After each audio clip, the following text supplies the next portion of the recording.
So I've seen two-phase to three-phase, three-phase to two-phase conversion with start connection. Now we are discussing about three-phase to six-phase conversion. Why three-phase to six-phase conversion is necessary?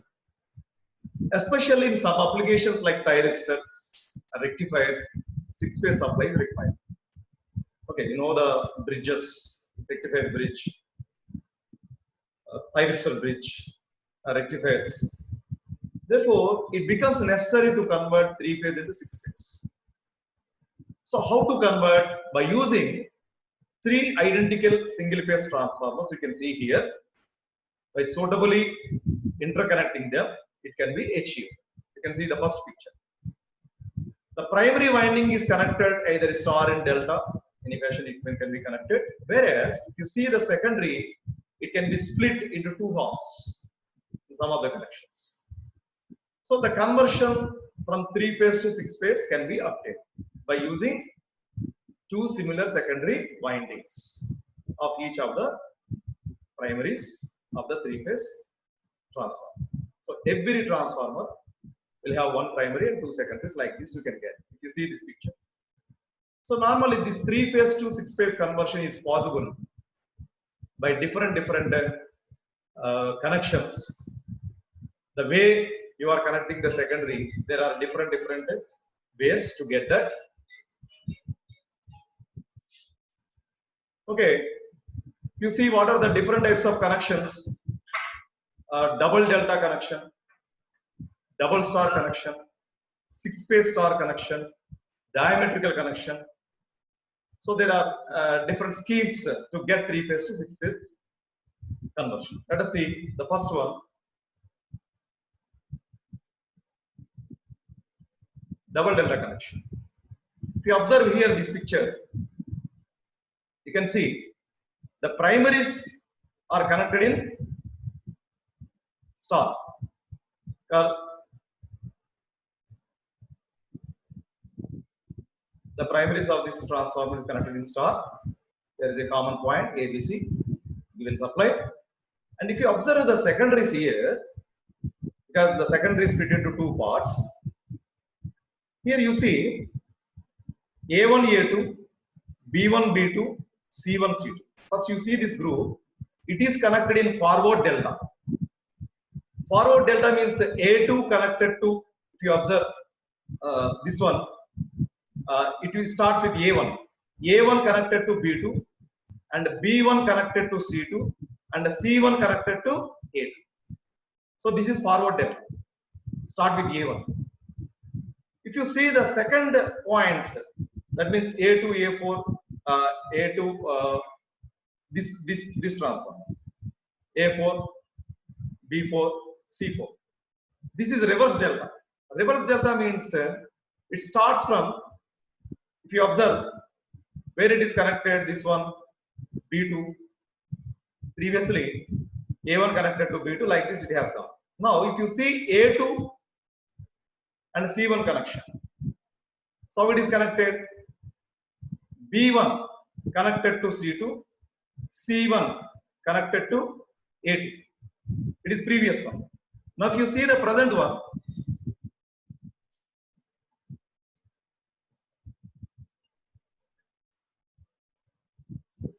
the second part is connected in the reverse delta. That means you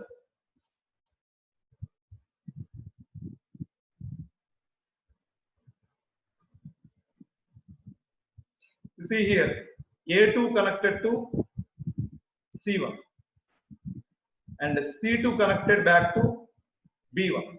This is what you have seen. So you see this second transformer connections A1, A4, B3, B4. A3, A4, B3, B4, C3, C4.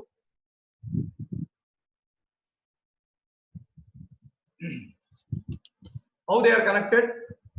A4 connected to B3 and B4 connected to C3 and C4 connected to A3. So previously, start with A1, it is connected to B2. Now start with A4, it is connected to B3 and B4 connected to C3, C4 connected to A3. It is reverse delta connection. So that means one set is connected in the forward delta, another set is connected in reverse delta so that you will get 1, 4, 3, 5, 6 two terminals out for 6 phase load. So these 1, 2, 3, 4, 5, 6 they represent load connections. This A1, A2, A3, A4, A5, A6 they represent the connections of the secondaries of the transformer. You see, this is the 3 to 6 phase transformation. In this is double delta connection. This picture indicates this. If you observe, this A4 connected to B3, A4 connected to B3, where it is connected, load 4. C1 connected to A2, where it is connected, load 5. 5 point of the load. Like that, 1.1 of the load phase is connected to A1 B2. 0.2 of the load phase connected to A3 C4. Like that, the 6 phase load is connected to the 6 points of these connections. Okay, this is the way. If you give the simple 3 phase supply input, you will get a 6 phase output. So this type of connection, because you have delta connection this side, there is a third harmonic circulation within the delta. Therefore, there is a good harmonic elimination will be there. So, but this type of connection is not suitable for rectifier circuits as they need neutral connection. Neutral connection means there should be a star point. So this is double star connection. If you observe this double star connection, primary, again secondary split into 2 parts. If you observe the primary side is connected in delta. Okay. Primary side connected in delta because A1 B2 and B1 C2 and C1 B2. This is delta connection. And the secondary side, if you observe, as we say, one forward star connection A1 A2 and secondary side of A2 connected to, because all A2 B2 C2 they are connected to a common point which form a neutral N. Like that, A3 B3 C3 they are connected to a common point that will form a common neutral N1. So that means 2 stars. One is forward star connection, another one is reverse star connection. In the reverse direction. Okay. Here if you observe, second point A2 connected to B2 and B2 connected to C2. That means the second, this transformer second side. But if you take this one, this is the first side. That means A3, B3, C3, they are connected to common point. That's why it is called forward star connection. This is reverse star connection. Anyway, they form 2 neutrals N and 1. Okay. Now these 1, 2, 3, 4, 5, 6, they are 6 phase load connection. You can observe this one. This is a primary side supply 1, 2, 3. This is the secondary side where A1, B1, C1 they are taken for supply A1, B1, C1. Same way A4, B4, C4 they are connected to the load. So these are the leads to connect to the load. So if you connect these one in this fashion. So for this a common neutral point N, for this a common neutral point N dash. These two can be combined like this and N dash a common point. So this is the way you can get the 6 phase. What you can observe from this A1, A2, A3, A1, B1, C1, A4, B4, C4. These are the phases of the secondary side of the transformer. These 1, 2, 3, 4, 5 are the 6 phase load terminals. So if you observe 1, that means the load 1 phase is connected to A1 and 2 connected to C4, 3 connected to B1. That means in this anti-clockwise direction, you can observe the connections. So this is called double star connection. Okay. So in this 6 equal voltages with the phase displacement of 60 degrees can be obtained, which is indicated in the phasor. Okay. The primary windings may be connected either in delta or star. Both are possible, but if it is star connection, the neutral connection should be connected to ground. That means generator ground. The primaries are connected in star. In the previous case, we have seen in this circuit, the primaries are connected in delta. In case if these primaries are connected in star, then care must be taken that the neutral point of the star connection must be connected in neutral of the generator. Why the neutral point must be connected to generator? So if any fault occurs, that will go to ground to avoid difficulties due to floating neutral, and triple frequency currents. So in case of 6-phase rectifier, star point or neutral point followed by coils serves as a neutral point of the DC supply from the rectifier. So this N dash we are connecting now. So that point serves as the neutral point of the DC supply from the rectifier. Let us see 6-phase star connection.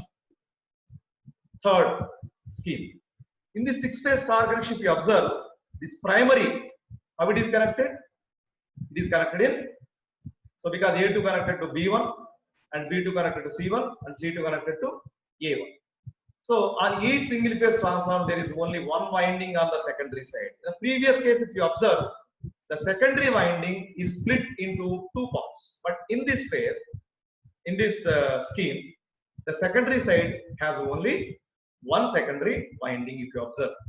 So the middle points of the secondary windings may be connected together to form a neutral. If you want a neutral, they will be connected to a neutral point of the 3-way circuit. And if you observe here, the high voltage primary windings are either connected star or delta. Any version they can connect it. Here they are connected in delta. So, but delta connection is generally preferred. I said because triple frequency, third harmonic currents will circulate, harmonic voltages will circulate, which are introduced normally in the star connection that will be circulated. Currents will be circulated. Therefore, that won't reflect in the line. So you can observe this picture. These are the 6-phase load output terminals 1, 2, 3, 4, 5, 6. So this is primary side. This is the secondary side. We observe.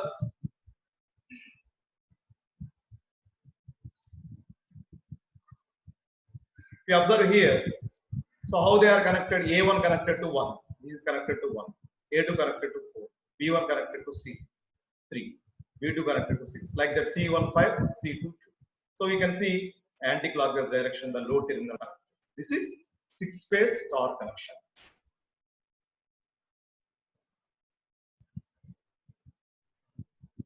So if you observe, these are diametrical connection.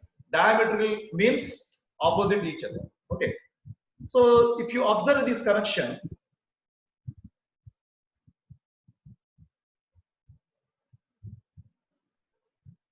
observe this connection. How is the primary?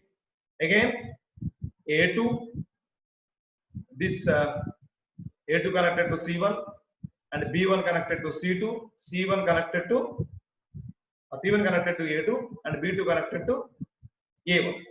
Okay, it is a delta connection. So if you see the secondary side, it's simply opposite connections. If you observe like this, A1, A2, like this, and B1, B2, like this, and C1, C2, like this. So this fashion, diametrical connection will be there. So directly we will connect these loads 1 to A1 and 4 to A2, like that. 3, 6, 5, 2. These loads are connected directly, and this method cannot be used for rectifier circuits because there is no neutral connection. It is a diametrical connection. So you can see this slide. In this 6-phase supply is used. 3-phase to 6-phase conversion is required. AC to DC conversion in AC to DC conversion. What for? To reduce ripples and harmonics. You can observe these connections: primary side and secondary side. A1, A2, A3, A4. These are the two parts of the secondary, like that B1, B2, B3, B4, C1, C2, C3, C4. So two secondaries are in phase opposition. That's what you have seen. So these connections already we have observed in double delta, double star connections. So as a gist, we are showing here is connected in delta. So how this is connected secondary we have seen. Okay. Now we are going to the discussion of 3-winding transformer. So till now we have seen the 2-winding transformer, primary, secondary. Why 3-winding transformer is required? What is the 3rd winding? What is the purpose of that? Let us see. So sometimes in high rating transformers, 3rd winding is constructed in addition to primary and secondary windings. The 3rd winding is called tertiary winding. The name itself is tertiary winding. And because of the 3 windings, this transformer is called 3-winding transformer. So the voltage rating of all the three windings of the transformers are usually unequal.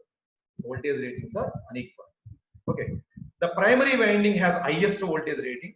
You can see the primary winding has highest voltage rating, and tertiary has the lowest voltage rating. This is the tertiary, and the secondary has intermediate voltage rating in between those two.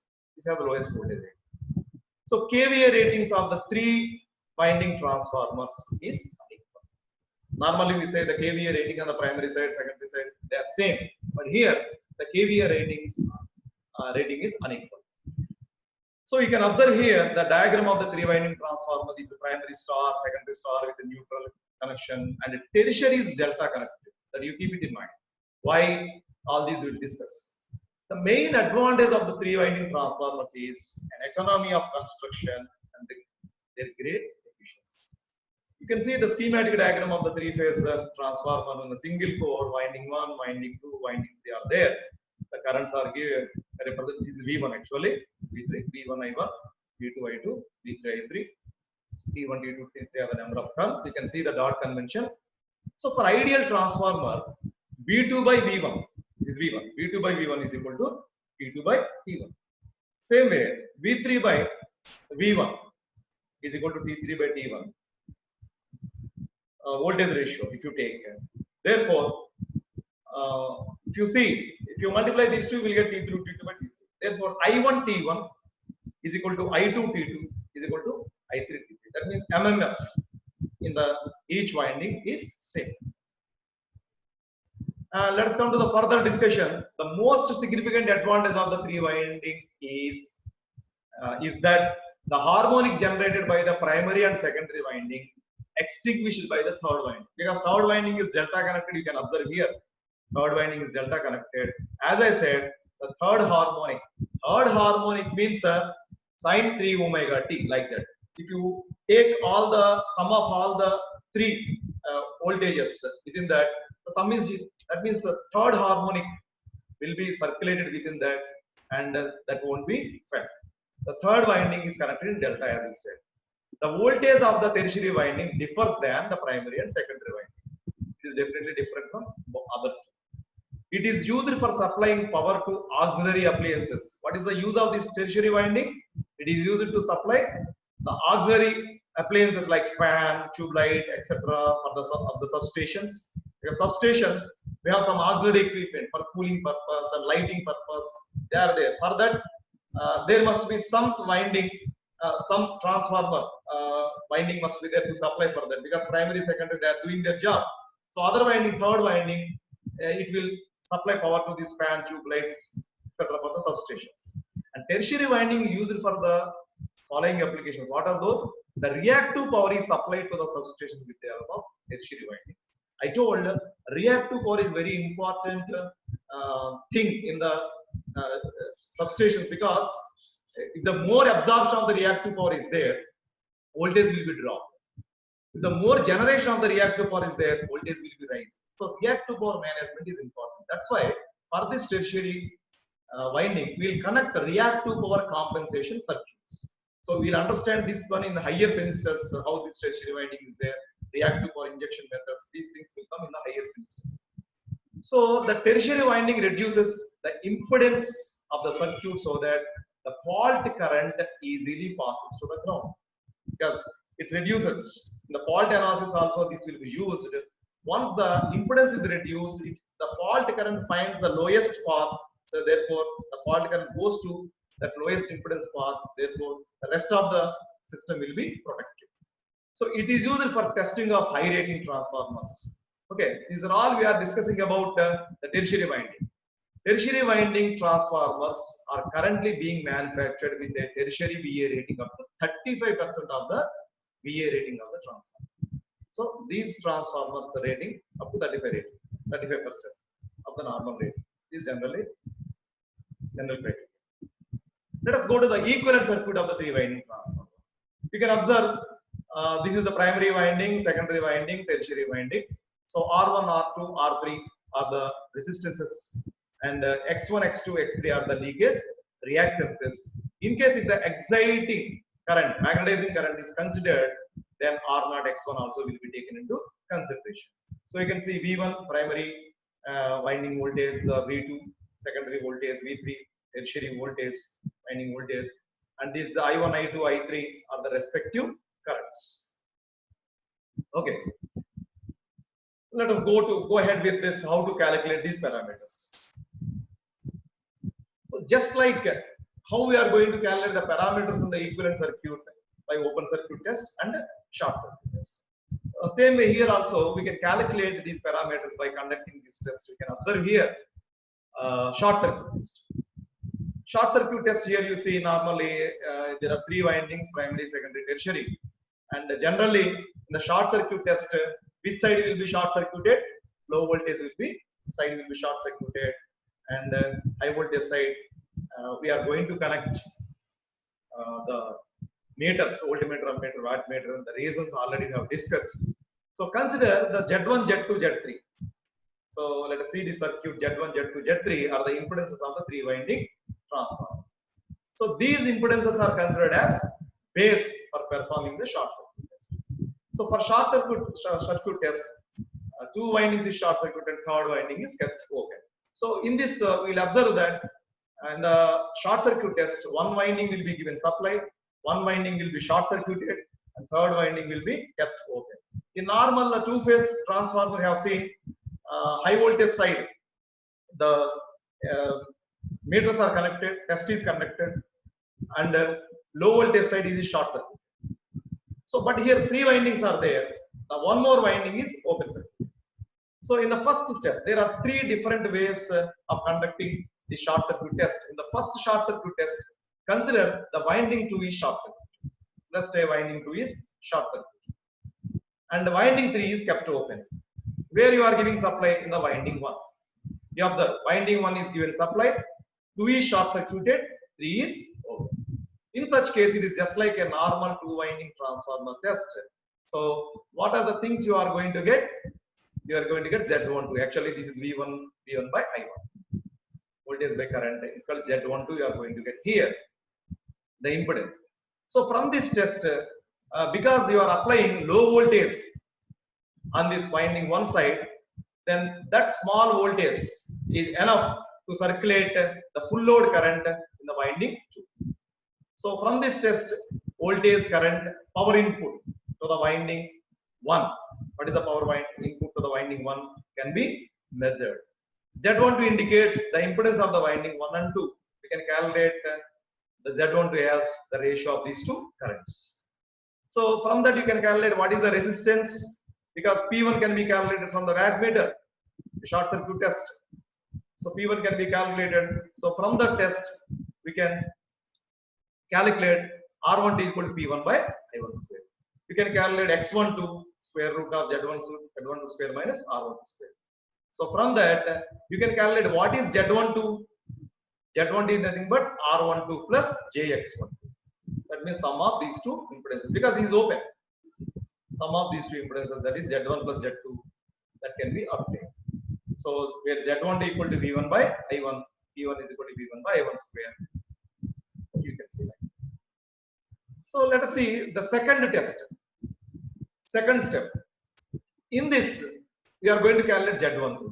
You can observe 1, 3 means 2 is open, because 1 is given low voltage supply, 3 is short circuited, and 2 is open. Simply you can understand. So you can get Z13 from this like this, just like in the previous case. Here you can calculate Z23. From this you can observe that, what is that? There is no 1 here. Therefore 1 is open. When 1 is open, 2 is given low voltage supply, and winding 3 is short circuit. Is it correct? The previous case, winding Z13 calculated. In this case, Z23 you are calculating. Z23 when you are calculating, there is no role of 1. Therefore 1 is open. Okay. And low voltage is applied to 2. And 3 is short circuit. So from that you can calculate Z23. So from these 3 expressions, we can calculate Z1, Z2, Z3 like this. If you solve the 3 equations, you will get the impedance of the primary, secondary, tertiary windings. So where Z1 you know R1 plus JX1, like that Z2, Z2. What you have to note down here that Z12, Z13 are referred to winding 1. You see Z12, Z13 means they are referred to winding 1 because the instruments are connected in the winding 1. So Z13 means you are applying the voltage at 1. Z12 means you are applying the voltage at 1 because the instruments are connected in 1. If you take the impedance Z23, so here where you are applying the voltage 2 because instrument is connected at 2 and 3 is short circuited. That means it is referred to winding 2. So if you want this one also refers to 1, then simply what you have to do? Z23 into T1 by T2 whole square refers to primary. You know this formula, from this you can get. So this is the way from short circuit test you can get the parameters. Come to open circuit test. Just like in the two winding transformers, here also open circuit test, the same setup is used to carry out to determine the core loss and magnetizing impedance R0X and turns ratio also we can get. In open circuit test, voltmeter, ammeter and wattmeter are connected in low voltage winding because high voltage side. So which side you are going to? Actually low voltage side short circuit, high voltage side open circuit. That's why high voltage side open, therefore low voltage side these are all connected. Secondary side is kept open and the voltmeter is connected because secondary side it is open. This is already you know about the OCS test, the same procedure will be applied here. Since the high voltage side is open, the current drawn by the primary at no load current and I0 that is very small. I0 is measured by ammeter A. The magnetizing impedance may be found by exciting current. Winding 1 with both winding 2, 3 open circuit. Here winding 1 we are giving the supply. Winding 2, 3 open circuit. So from this you can calculate the ratio, voltage ratio A12 is equal to, actually this is V1 by V2. A13 is equal to V1 by V3. Therefore some typing mistake. And A23 is equal to, you can get the product of these two, that is V2 by V3. That is A23 by A1. So this is the way you can get the ratio. The voltage regulation of a 3-winding transformer is defined as, what is the voltage regulation? It is the ratio of magnitude of actual kVA loading of the winding to the base kVA used in determining the network parameters. Actual kVA by base kVA, generally it is referred in per unit system that we will discuss now. So what are the advantages of using tertiary winding transformer? Already we have discussed some points. Tertiary winding is provided in electrical power transformer to meet one or more following requirements. What is that? It reduces the unbalancing in the primary due to unbalancing in the three-phase load.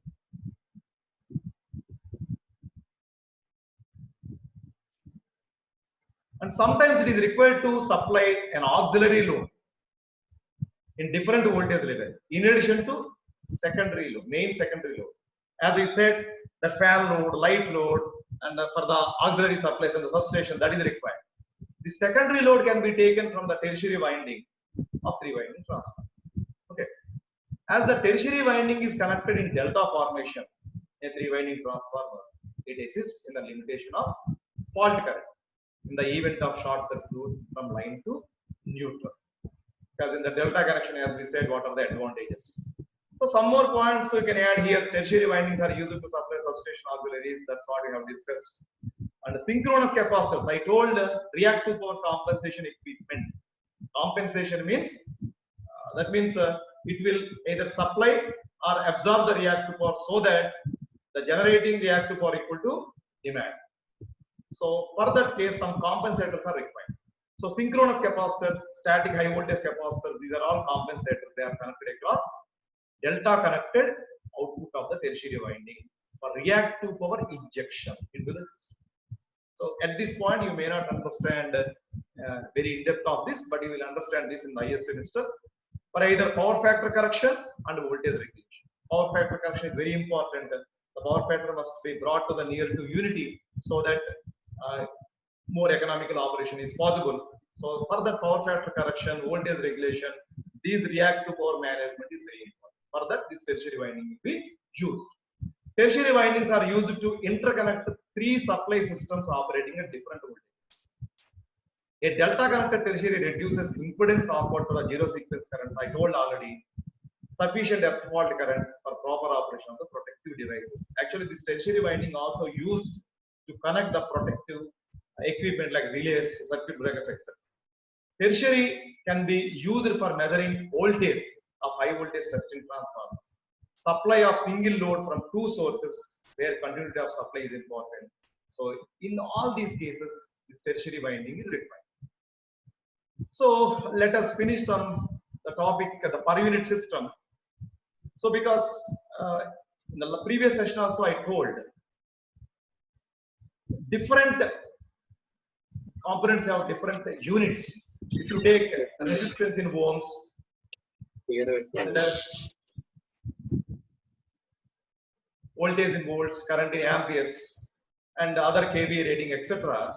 If you convert all these units into one common unit, that is called per unit. Just like we discuss about percentage, like that, per unit system will be there. Because most of the designers, they will mention the values in terms of per unit. Because we are going to have this discussion in the short circuit analysis, where per unit system will be discussed in detail. At this case, I want to throw some light on this. So per unit quantity means actual value of the quantity in any unit. That can be ohms, that can be volts, that can be amperes, any unit divided by base value of that quantity in the same unit. Actual value by base value. If you take marks, actual marks by total marks. Okay. So same must be there, numerator, denominator. So that is called per unit quantity. Okay, all the calculations generally they will be done in terms of per unit. So that is the per unit quantity. If you take the high voltage side, generally B for base, L for low voltage, H for high voltage. If you think what is VBH, voltage on the voltage base on the high voltage side, which is even rated voltage on HV side. What is the current, base current on the high voltage side, rated current on HV side. So we can write the current as transformer rated VA by rated voltage on HV side, because VA by V, which is current. From that you can calculate the base impedance. Base impedance is base voltage by base current. If you multiply numerator denominator with VBH, it becomes V square VH divided by VA rated. Why you are doing this one? Because generally these base values are given for VA as well as voltage. Voltage and VA rating, they will be given as base values. That's why everything will convert into all the values, impedance values and current values, they will be calculated using this VA and voltage values. So that's why you have written Z in terms of voltage and VA. So if you divide numerator denominator with 1 by 1000 square, it becomes VBH by 1000 square, it becomes rated VA by 1000 square. So you can write VBH by 1000 as kV, 10 power minus 3, kV square VH. You can write this one, 1 by 1000 square can be written as NVA base. So Z base impedance on the high voltage side is equal to, we can write kV square by NVA. So resistance, reactance, impedance, all, if you want in per unit, simply the actual values of the resistance, reactance, impedance divided by its base value. What is the base value? We can calculate from this. Okay, like that we can calculate the base values of the impedance using the same formula, rated voltage on LV side square by rated VA. So that can be converted into kV square by NVA. So these are the way you can do. So we'll continue our discussion with a few problems and parallel operation of the three-phase transformer. Join immediately.